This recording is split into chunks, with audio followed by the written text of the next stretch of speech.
different states split up power coming from the Hoover Dam. Just in the last couple of weeks, the president made a deal with Mexico, so parts of Texas are now off of the grid, and they're getting some kind of power from some source just over the Mexican border. So that's changing up, that's putting less pressure on this Hoover Dam. If you think about the dam and how it operates, think of a giant martini glass. There's 3 gigantic pipes coming in on the martini glass.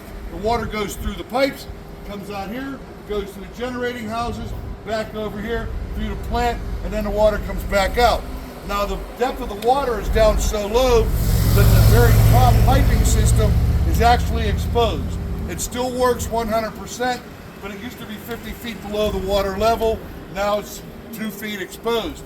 If the water gets down so low, it's going to only operate off of the bottom power system. Only Las Vegas will be getting power.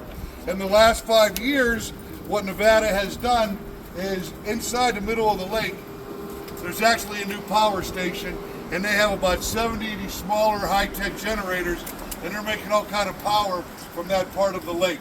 So we're not going to have to be so dependent on this.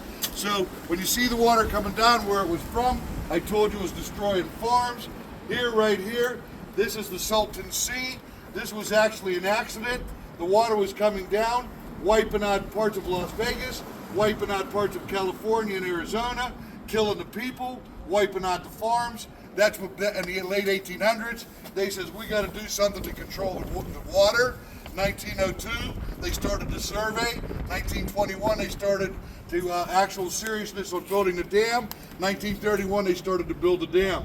5 years later, Lake Mead is built. It's the world's largest reservoir. The Colorado River is under control, and now you can see the amount of water when it was maximum capacity. 1983, how much water comes over the hill? I told you, like coming off of Niagara Falls, that's what this represents. So that's what we're seeing here now. That's why they built the Hoover Dam. Agriculture, that's why 85% of what gets generated by here goes to California, because they're the largest agriculture state that we have of the 4. Let's take a walk to the center. How about that? Pretty cool?